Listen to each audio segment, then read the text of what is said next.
10, 9, 8, 7, 6, 5, 4, 3, 2, 1. Show didn't miss you. This is a player's perspective, and after a nice little short break that didn't seem that short, seemed like a long time, we are live and direct coming from Seven Springs Studio to y'all.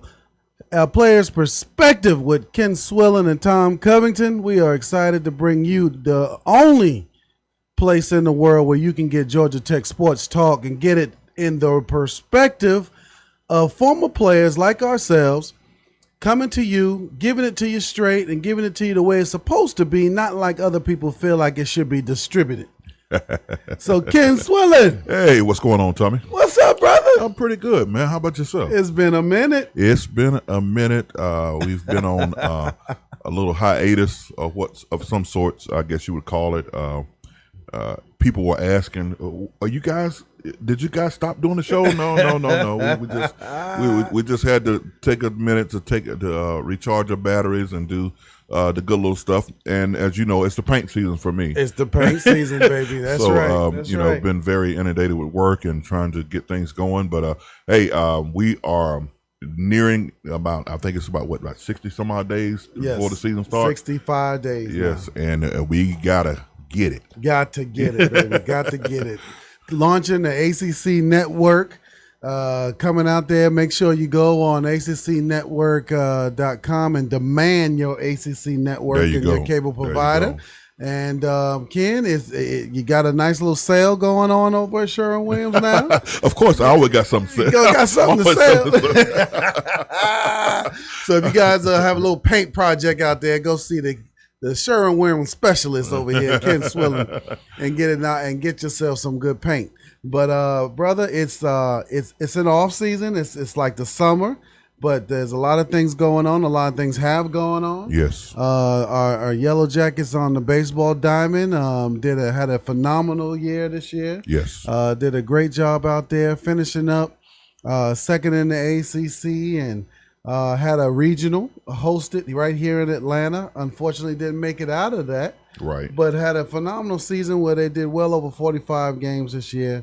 And the players, they played their hearts out, brother. They played their hearts out and did a great job and putting it together a great season. And so for that, we want to give kudos to Coach Hall, Danny Hall out there, and all of the Yellow Jackets. Tristan English, phenomenal postseason.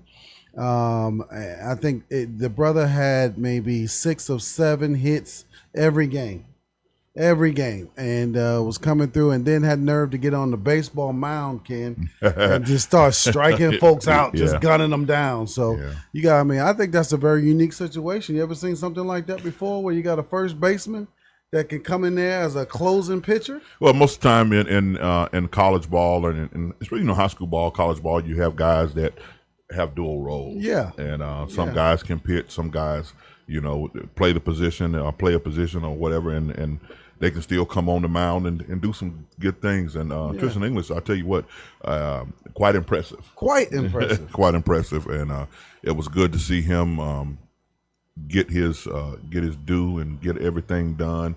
I want to say he got drafted. He got.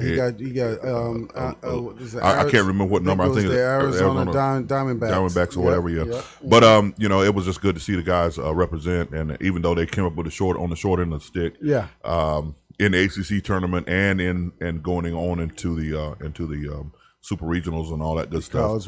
College World Series. We kind of came up short with that, but it was a good season altogether, and I think they did a really good job. And Coach Danny Hall, we take our hats off to you, and for what they accomplished this year. Absolutely. I mean, because I can remember, I was a first baseman and a pitcher too, but that goes all the way back to Little League, bro. You know what I'm saying? So that stuff don't count. That don't count. But it's it do. I guess it does. Especially when they got them little leaguers on ESPN now. Yeah, they got them on there now. Ooh, so but that was great to see them, man. And I'm telling you, I was in front of that screen, yelling at the screen, throwing stuff, everything. I was all into it, man. But I was trying to root them home and get them on in here to a victory. But, that was you talking about Little League ball, and in my mind, I'm sitting here thinking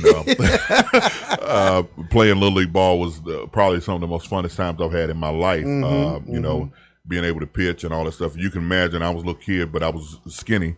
Okay. And you know, I used to pitch, and I threw no hitters and did all this great stuff. And, but I would have like I might have 10 walks. Okay. We might win the game 8-7, or 8-6. Right. But I had a no hitter. Did you ever now tell me something? Did you ever have to face a girl? Yes. Did that just her name was Cindy Weaver. Wow. And Cindy was the only girl in our whole league. Wow. And shout out to Cindy Weaver. Yeah, and she had brothers that were like phenomenal ball players. Right. And for some reason or other, they put her on this one team, and she played. And I said to myself, if she was striking people out. Oh, she was pitching. She was pitching. I said, I cannot let her strike me out. I will not let her strike me out. Right. So I did hit a home run off of her. Oh, okay. But there was no way I was going to let her strike me out, you know, that being the little male chauvinist that I was at the time. Well, mine was on the flip side, and I was pitching to her. And I was just in my mind, please don't hit this girl. Please don't hit this girl. And you know what happens when you start thinking about stuff like that. Yeah, you hit the little girl. I hit the girl. Right in the arm. Oh, man. The tears started coming out and everything, man. I felt so bad. You cried too, didn't you? I was on the verge of tears, brother. I had to close and put my mitt in front of my eyes and everything else. And it was awful. I mean, but I don't know. It was just something about it where you just, you know, I just couldn't take it as just a regular person at the plate. I'm just worrying about this girl. Right. And man, sure enough, I done hit the girl. Woo! People were mad at me and everything, brother. Oh my gosh. So, but it is the summer, brother, and we have now moved on into off-season workouts. Guys are either at home or on campus doing some summer school stuff, and guys are out there working out, talking about the football team now and putting together some stuff. But we are heavy, man, into this recruiting scene. This thing is just like unbelievable about how things are going on and the way teams and the way people are preparing, and these 7-on-7 camps and these 1-on-1 camps and all this stuff that's going on around here, Ken. But the excitement is abound right now on the flats about what's happening over there and the way that we're starting to put together not only the 2020 class now, right, but even moving into the 2021 class now, and everything else. But what have you been hearing? What have you been seeing? What has this whole thing with the Jeff Collins era starting and now getting into that preseason mode with that, with the new coach? How you feeling about all this stuff now? I feel great because Coach Collins has hit the ground running. He's done some things that was said in previous times that could not be done. You know, he's opened up the floor of recruiting. He's knocked the ceiling off the floor of recruiting, off of the recruiting cap that we had. Right. I think there was a great disparity and some misinformation that was given out earlier. Yeah. About Georgia Tech and about how hard it was to get guys to come to Georgia Tech. Exactly. And you know, for years we have kind of refuted that, and we understand that people want to come to Georgia Tech. They just didn't want to come play in the system that was currently that was there during that particular point in time. Right. And Coach Collins has kind of turned that whole situation around. He's turned that narrative to a positive. Yeah. You know, that narrative that you can't recruit at Georgia Tech because of the academics. I hadn't heard anybody talk about academics yet. Right. Exactly. You know, in a negative light. Exactly. You know, I hadn't heard anybody say that we can't do this because, you know, they're going to be taking, they got to take 5 calc classes. They got to do this. They got to do that. Nobody said anything negative about that portion of it. So it's been refreshing to feel that way.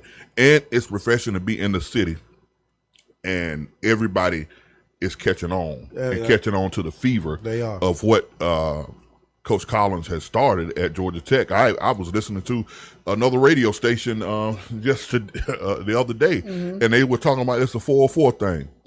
You know what I'm saying? So the 404 culture has spread abroad in the city. It is real. Whatnot? What? Why we couldn't do this before, I don't know.